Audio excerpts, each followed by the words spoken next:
Yeah, when are we gonna sing? I never knew any Native women to be silent. I wasn't raised to be silent. There you go. I wasn't raised to be silent. We've been silent for too long.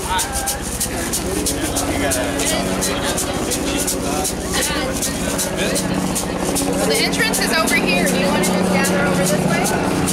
I don't know where the entrance is. I'm going. It's around the corner? Okay.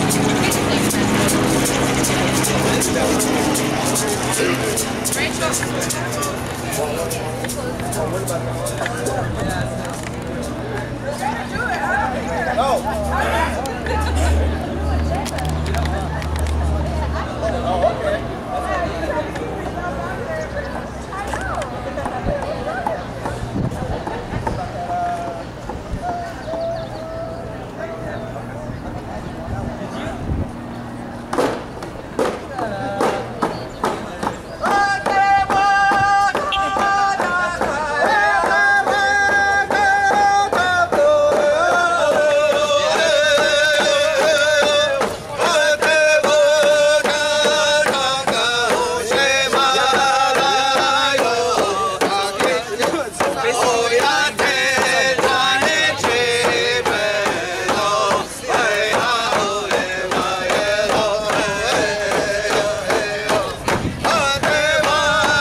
jail is not being built, but it looks like it's in the process. So we have some more speakers, and just us coming together. Was the only city council member to vote no on the youth jail. And this isn't just a coincidence, because when you refuse to take money from business, as she does, you are not beholden to their interests. And let's be clear, as many speakers have said, that is what this is about. It is about profits. Yeah. Our movement has a seat of power. It just has one right now. But look how much we can do with that. By organizing and building our movement outwards, taking direct action when needed, and using our seat of power to put the corporate politicians on the spot, we have won huge victories, blocking the bunker, taking back $3 billion from Wells Fargo and their racist anti-poor banking policies and financing of the Dakota Access Pipeline, and reversing important parts of the Muslim ban, although of course we have so much more to fight on that, and we will not stop fighting on that.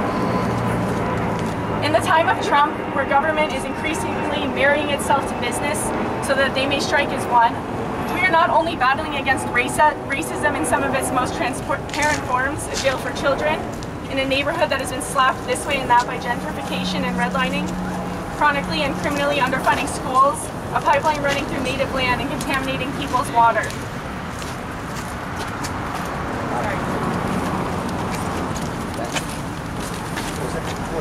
We are also battling a system which mandates that these things exist, because you can't have capitalism without racism.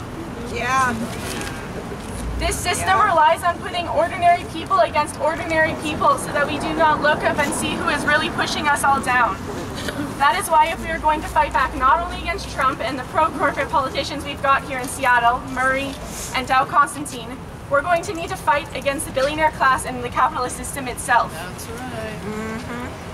It won't be enough to just fight to go back to the way things were, because we all know that the way things were not good.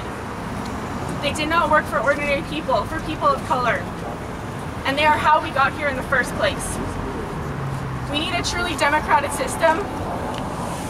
That would be one where ordinary people could actually decide how we take the billions of dollars that we create through our work and where we invest that. Do we invest that in pipelines and fossil fuels, in jails, or do we instead build a massive green jobs program? Yeah. A truly democratic system would mean being able to actually hold our politicians accountable through recall and demanding that they only take the average worker's wages we do. But to do this, we will need to get better organized. We will need to recognize that solidarity is our weapon, and we will need to build a far larger movement than we have. We must demand that the city and state tax the rich so that we can actually stop the school-to-prison pipeline by funding our schools, by giving teachers the training that they need, by having more than just teachers and administrators, as Nikita was talking about. We need to actually invest in the arts and then invest in affordable housing so that artists have places that they can actually live. And to get to this point, we will need to be bold. Thousands of people right now are planning a strike and other actions on May 1st for May Day. This is a day in honor of immigrants and indigenous peoples and all people in this country who are fighting back against Trump. We need to organize teach-ins, we need to organize student walkouts, we need to organize lunch breaks, because I recognize that many people are not able to take a day off of work without retaliation. We need to organize calling in sick collectively. And right now the teachers union, the Seattle Education Association, they are deciding right now whether they are going to go on strike on May 1st, and I think that they absolutely need our solidarity right now. So are we all here in support of them taking a strike on May 1st? Yeah. The grad students, UAW, their union has already voted to go on strike on May 1st. And so importantly, the Martin Luther King County Labor Council voted for unions to take bold actions, including strike action and other actions all across the county on May 1st. So I hope that we can all organize and come in solidarity on May 1st, and hopefully you will be able to organize something in your school or your workplace, and if you're interested in learning more about it, please come talk to me. Thank you so much.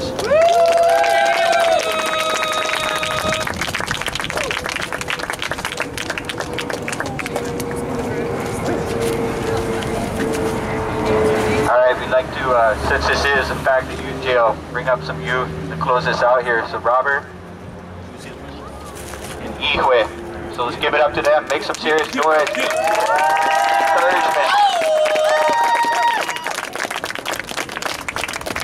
Hey y'all. Is this working? All right. Hey y'all. Let's start with a chant. No new. You shall. I didn't hear that. No new. You shall. Word. Mabuhay mga kasamas. That is the literal translation of that is hello, my comrades in Tagalog. But but that's not a helpful translation. Mabuhay comes from a Tagalog word buhay. That is the word for life. Our greeting is may you live, and that is such a phrase of resistance to greet people to say may you live.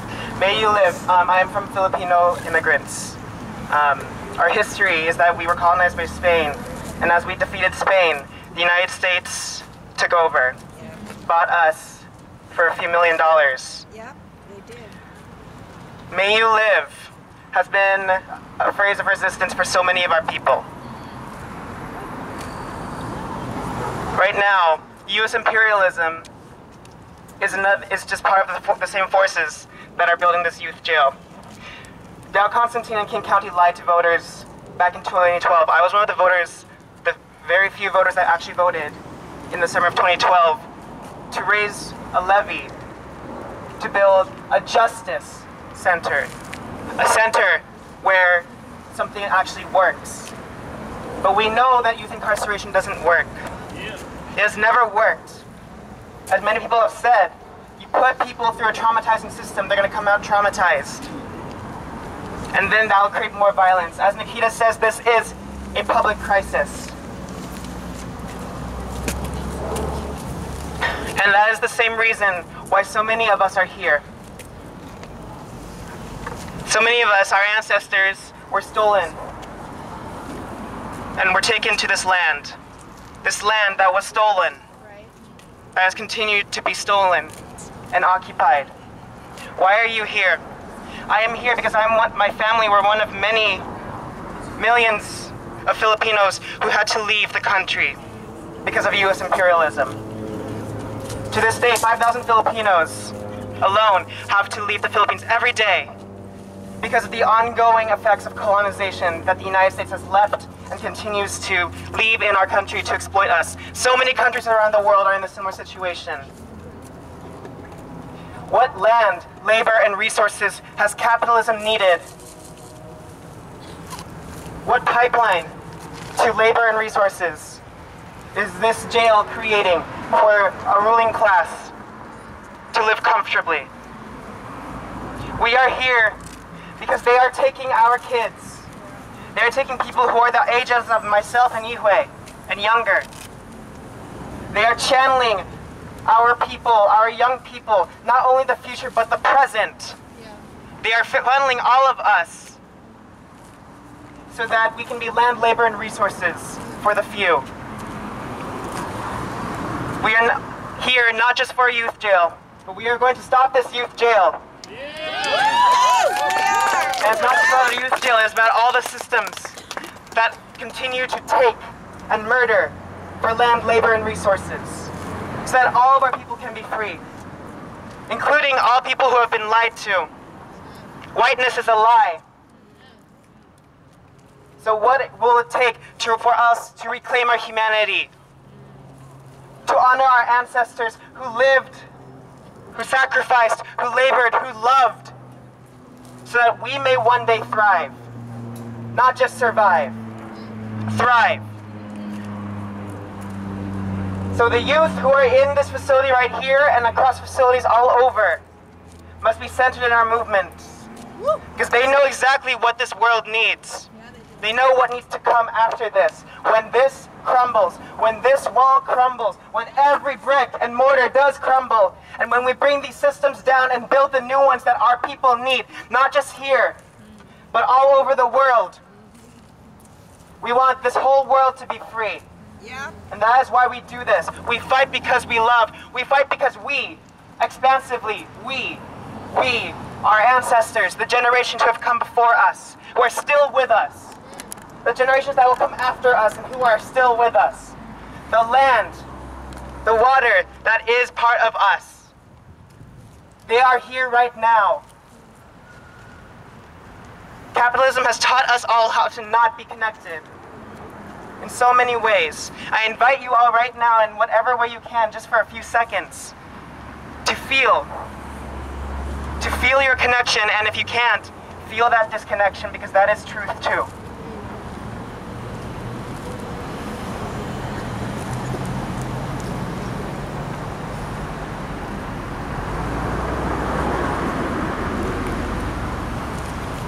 Now I'll close out with a chant and then hand it over to you, Wei.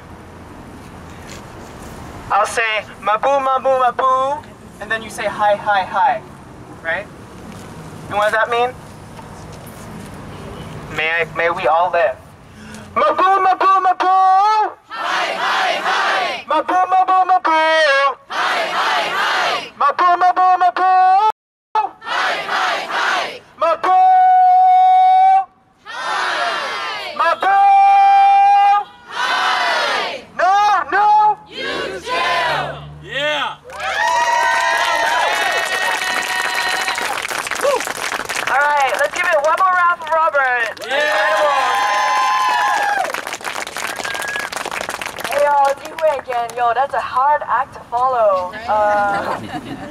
But I'm gonna start by saying, myself, I'm from Southeast Asia. And when I came here about a year ago, I remember thinking, oh man, Seattle's such a progressive city. It's a sanctuary city. Nothing bad's gonna happen here.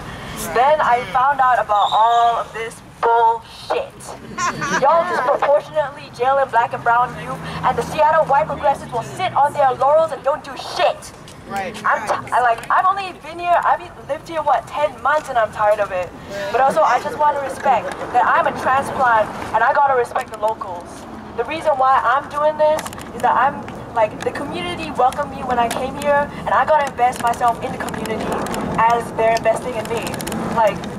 Anyone who is new to the city, especially Amazon, tech workers, all the corporatism that Seattle is investing itself in and giving itself up for, all of the tech workers who are working there, they should be here right now. I should be seeing a lot more of us here right now.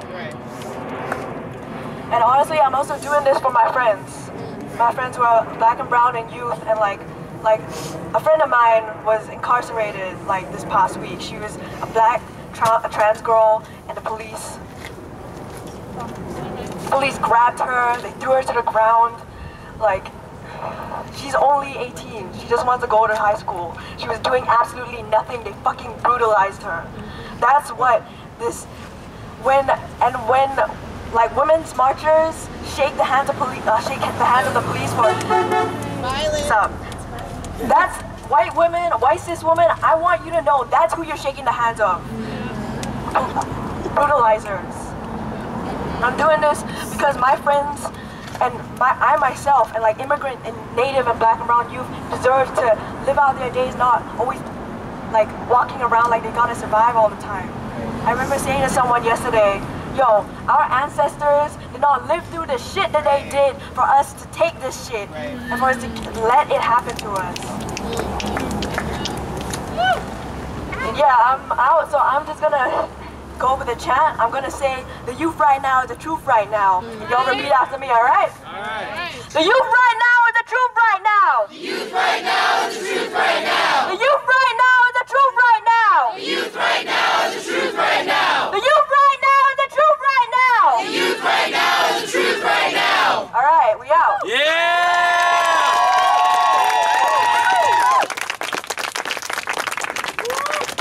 Let's give one more round for our youth up here. Let's put our hands together. All right, guys. I want to thank you all for being here today. As an Indigenous woman, and if you know anything about us, our songs are healing. Our music is healing, and that's what we do. We come together and we use this time to heal, to support one another. And so we're going to get ready to go ahead and close out this event. But I want to thank each one of you. And like we've heard the message over and over, our work doesn't end just because we showed up here today. Right. We have to go get involved. We have to stand up for people. We have to stand up for our people of color. We have to. If you're an ally, I heard a post this week, and it said, We need accomplices. We need you to climb these fences. We need you to show up at the governor's doors. We need you to email, to call, to do everything that you can to make our presence known. We are still here. And so I just want to thank you guys. And if you know anything about the indigenous people, our women, and I think in all cultures, our women, we're nurturers. We're givers of life. So when we think about our ceremonies and we think about these kinds of events and the women that we have here, I want to pay respects to them, because our women are our healers. And that's what the earth is going back to. It's that connection. It's listening to our women and really getting the healing from that gift that we have to give life. And so each one of you, just remember, we're all water. Water is life. Yeah. And these youth jails, these pipelines, they have to stop. Yeah. Because it's not about us. It's not about us today. It's about our kids tomorrow and our future generations. Yeah. Native people, we planned 7 generations. That means when we made a decision, that we sat there and we said, okay, if this is what we're going to do, we have to think 7 generations ahead. Is what we do right now, is that going to affect them? And this is going to affect our youth for the end of time if we do not stop these things. Right. Yeah. And so again, I want to thank each one of you for being here today. I thank you for taking time away from your schedules. And I really hope that you all take the opportunity to go to Washington Hall tonight and just share the community, share the healing, the songs, the togetherness, because that's really what this is about. And next time we come out here, I hope there's hundreds of people. Right? Yeah. I hope that people realize that this is what we have to do. Like Matt was telling us, sometimes you got to be here, or Edwin was telling us, you got to be here 24/7. You got to block them. You got to create inconvenience. Freedom these days is not about convenience. It's not about making it work. It's about what do we have to do to make it work for us. So I want you guys to all please put your hands together and just give yourself a big round of applause for being here today. And so just like we do with everything else, we close everything out with a song. We love our music. And so I'm going to have our sister Roxanne up here. She's going to say a few words before we get started. And again, I raise my hands to all of you. And I'm going to actually have, Roxanne's going to call our ladies up and things. So get ready to use your singing voices, ladies. I see you do it.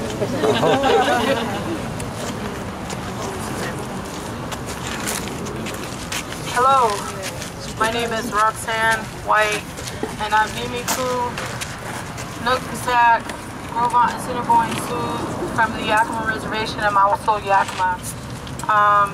It's a great honor to be here. I really love Nikita and a lot of the people here. I want to thank all of you for being here. And one thing that I'm not a great speaker. I don't speak a lot. I do a lot of praying. And I do a lot of talking to my Creator and asking what I can do and how I can be of service. And when we first started, I started praying over there, and then when we came back over here, I lit that sage and I prayed on this ground. And when I looked over here and I looked at our mother being torn to hold our children, it makes me sad. It makes me sad. This place right here held my father 30 years ago, plus. My father said that at the time that he was here, my father's name is Ken Bearchief. At the time he was here, he was a youth, and him and my uncle were both housed here because they had nowhere else to go. Coming from a reservation, I can tell you that our brother, what's his name? Means? Natani, sorry. Natani spoke to my heart because our youth on the reservations are being incarcerated now on the reservations by our own people and by outside prisons and jails, and it breaks my heart because we have no real healing, we have no real understanding. Our reservations and our people are at a time right now where we're just now using our voices. We're just now coming to a place of understanding the atrocities and the genocide that our ancestors were put through, and the continuous genocide that we're undergoing right now, as well as our mother. I really love what my sister said about women being the life givers. We are the life givers. We are the ones that nurture, protect, and care for our children and our families. Just like our Mother Earth takes care of us. And it is us that will be her voice. And so I wanted to say that this is all about the 7th generation. This is all about the 7th generation. This is their time. And this is their time to be heard. And so my prayers are with the 7th generation to support them. I stay quiet and I listen to people because I'm a student myself in this life. I want to say that I'm a student myself. I come from prisons. I come from jails. I want to say that, you know, in my life I started drinking and drugging at a young age. And that is all I knew. And that is all I've seen. And I say prayers for all my people across the lands and on my reservation and other reservations that are still fighting for justice, that are still fighting to be respected, that are still fighting for our mother and for our water. And so this song right here was taught to me in Standing Rock, on the Standing Rock Reservation. We were coming back from praying for the water, a bunch of women. And this is where I met this sister for the first time over there. And this song was given and told to me that this is the Women's Honor Song. You know, that this song was also to be whenever sung to talk about our missing and murdered Indigenous sisters, and that we would remember them. And I also have to say that we have to remember, you know, all women that are missing and murdered to this land, to violence, you know, to domestic violence, and for our young girls, you know. So I just really am honored. I'm not a great speaker. I don't really like speaking. So I'm going to start the song, and I want to invite any women that want to come up here because this is where it all started with us. And so I'm going to pass it back to my sister. And just real quick before, let's give our sister a round of applause before we get started. And again, I just want to give a big thanks. Our sister Nikita had to go back to her creative justice class, but she's the reason that this came together today. You know, as a strong, powerful woman, you know, really using her, you know, her ability, her words, her strength to come out here and to really, you know, pull us together and to share these messages. That's really what this is about, and the work that continues afterwards. And so she's not here right now, but I want to thank her, and I want to thank all of our speakers and our drummers and all of you and everyone that's contributed to this day. It does not happen alone. And so again, I want to thank you. And so again, if any of the ladies, Stephanie, Rose, come on up, ladies. And I invited her because, yeah, I invited her.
hey, Akio.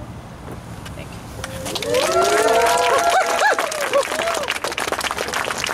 7 o'clock, Washington Hall. Thank you guys. 7 o'clock, Washington Hall.